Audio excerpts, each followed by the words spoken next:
आज आपण एका महत्त्वाच्या विषयावर बोलण्यासाठी या ठिकाणी आपल्याला बोलवलेलं आहे.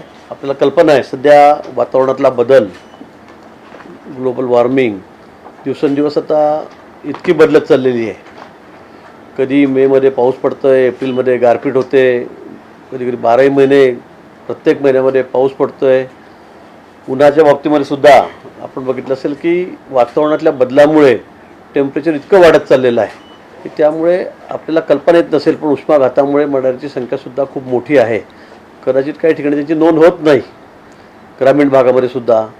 पण उष्माघातात अनेक घटना या ठिकाणी घडत आहेत, अनेक लोक मृत्यू पावत आहेत आणि त्यासाठी मग उपाययोजना. आणि म्हणून आपल्याला आत्ताच आमच्या सेक्रेटरीने सांगितलं या ठिकाणी की नागपूरला या संदर्भामध्ये जसं आपण आता दिल्लीला NIDM आहे, नॅशनल म्हणजे राष्ट्रीय आपत्ती व्यवस्थापन संस्था त्या ठिकाणी आहे, तसं आपण स्टेटवर सुद्धा देशामध्ये सर्वात मोठी ही संस्था ही आपण त्या ठिकाणी आता सुरू करतो आहे. नागपूरला जवळपास 174 कोटी रुपये मुख्यमंत्री महोदयाने देऊन गेल्या वर्षीच त्या कामाची सुरुवात केलेली आहे. आपण तिथेच MIDC मध्ये 12 एकर जागा आपल्याला या ठिकाणी अलॉट झालेली आहे, कामाला सुरुवात झालेली आहे आणि यातून अनेक लोकांना प्रशिक्षण दिलं जाईल. तिथे राहण्याची निवासाची व्यवस्था केली गेलेली आहे, त्या ठिकाणी ट्रेनिंग दिलं जाईल, त्या ठिकाणी काही रिसर्चसुद्धा होतील आणि त्यातून खूप मोठा फायदा हा आपल्या राज्यासाठी या ठिकाणी होणार. आणि म्हणून जसं भूकंप झाला की त्याला लगेच आपत्ती व्यवस्थापन असतं, कुठे सायक्लोन आलं तर त्याला आम्ही त्या ठिकाणी धावून जातो, पूर आला तर त्याच्यासाठी सगळी आपल्याकडे व्यवस्था आहे, पण उन्हासाठी व्यवस्था नाही आहे. आणि हा सर्वात मोठा भाग आहे खरं म्हणजे या विषयातला. आणि म्हणून 27 टेम्परेचर, कुठे 48 टेम्परेचर, कुठे कुठे 49 टेम्परेचरसुद्धा आपल्याकडे जातात. जळगावला आपल्याकडे 27 टेम्परेचर म्हणजे आता सर्वसाधारण झालेलं आहे. पण यामध्ये मग रस्त्याने चालणारे, दुचाकीवाले, कुठे सिग्नलवर थांबणारे मजूर, शेतामध्ये विचारे सकाळपासून संध्याकाळ काम करतायत आणि अशा लोकांना या ठिकाणी मग उष्माघात होऊन त्यामध्ये त्याचा मृत्यूसुद्धा होत असतो. आणि म्हणून सगळी ही व्यवस्था या वर्षीपासून आपण या ठिकाणी करत आहोत. आणि यावर खरंच चांगलं रिसर्चही झालं पाहिजे, ट्रेनिंगही झालं पाहिजे की यातून वाचवण्यासाठी आपण काय केलं पाहिजे, काय काय सूचना दिल्या पाहिजे. शाळेमध्ये सुद्धा आपण जास्त थंडी असली की आपण थंडीमध्ये आपण त्याची वेळ बदलून टाकतो. आपण बघतो देशावर कसं आहे तर.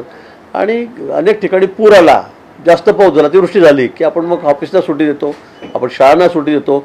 पण उष्माघात टेम्परेचर 48च्या वर चाललं आहे, 27च्या वर चाललेलं आहे, 49पर्यंत जातं आहे कुठे कुठे टेम्परेचर. तर मग काय केलं पाहिजे. आणि यासाठी एक SOP त्या ठिकाणी ठरवण्यात आलेली आहे. आणि मग आता त्या माध्यमातून आपण जिल्ह्यावर आपल्या जिल्हाधिकाऱ्यामध्ये जे आपत्ती व्यवस्थापनाचे सगळे कार्यालय आहेत त्यांना मी सूचना देणार आहोत.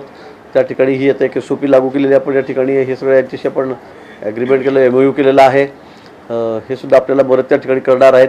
आणि म्हणून मला वाटतं की या सगळ्या नैसर्गिक संकटातून वाचण्यासाठी सगळा हा आजचा MOU आम्ही या ठिकाणी केलेला आहे. आणि महाराष्ट्रामध्ये तर खरं देशामध्ये पहिले जे 10 राज्य आहेत त्यामध्ये सर्वात जास्त तापणारा जिल्हा आहे, तापणारा आमचा राज्य आहे. सगळ्यात जास्त काही भागावर विदर्भामध्ये, मराठवाड्यामध्ये आणि आमच्या खानदेशमध्ये, विशेष करून उत्तर महाराष्ट्रामध्ये उन्हाचा प्रभाव खूप मोठा आहे, घाताचा प्रभाव खूप मोठा आहे. आणि म्हणून अशा ठिकाणी आपल्याला काही ना काही त्या ठिकाणी एक सूचना द्याव्या लागतील जिल्हाधिकाऱ्यांना.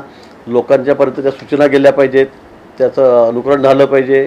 अशा दृष्टीने आपण हा आजचा या संदर्भामध्ये या संस्थेबरोबर MOU सुद्धा केलेला आहे. आणि मला वाटतं निश्चित त्याचा उपयोग जिल्हाधिकारीच्या माध्यमातून प्रत्येक ठिकाणी त्या ठिकाणी होईल.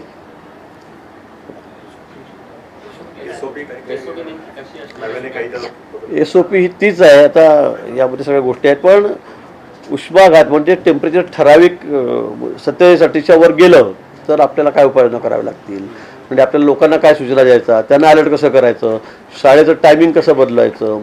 कदाचित अशा वेळेला एखाद्या वेळेला ऑफिसची सुद्धा वेळ बदलण्याची वेळ आली तर मग ते कसं करायचं. जसं आपण पावसाळ्यामध्ये सुट्टी देऊन टाकतो कधी की बाबा नाही 2-3 दिवसाला खूप पाऊस आहे, बरोबर आहे. थंडी असली तर मग मुलांची आपण शाळा तर दिल्लीत वगैरे तुम्ही इतर राज्यात बघितलं असेल की शाळेची वेळ आपण 7 वाजता असली की ती 8 वाजता करतो, कधी 9 वाजता करतो. त्या वेळची नैसर्गिक परिस्थिती बघून त्या ठिकाणी त्याला आपण त्याच्यामध्ये बदल करत असतो. आणि म्हणून यामध्ये असे सगळे काही उपाय सुचवलेले आहेत की त्यामधून आपल्याला या सगळ्या गोष्टीपासून कोणाच्या जीविताला हानी होणार नाही, कोणी जास्त आजारी पडणार नाही. अनेक वेळेला खूप मोठा म्हणजे उष्माघातामुळे मग उलट्या व्हायला सुरुवात होते, कुठे मग बेशुद्ध पडत आहेत. अशा अनेक गोष्टी आहेत. चालू रस्त्याने सुद्धा लोक बाईकवर याच्यावर पायी चालताना सुद्धा पडत आहेत, त्या ठिकाणी मृत्युमुखी पडत आहेत. असे प्रकार अनेक आहे आणि पण त्या संदर्भामध्ये काही गोष्टी या ठिकाणी सूचना या संदर्भात सुचवल्या गेलेल्या आहेत. त्याची प्रत आम्ही तुम्हाला त्या ठिकाणी सगळ्यांना देतो आहोत. पण यामागचा उद्देश हाच आहे की सगळं वातावरणातला बदल आणि जास्त उष्णता जी वाढते आहे त्याच्यावर उपाययोजना काय करावी त्या संदर्भातला हा विषय आजचा आहे. 184 कोटी रुपये खर्च करून आपण नागपूरला जे सेंटर त्या ठिकाणी बांधतोय ते सगळ्यात आपल्यासाठी महत्त्वाचं आहे.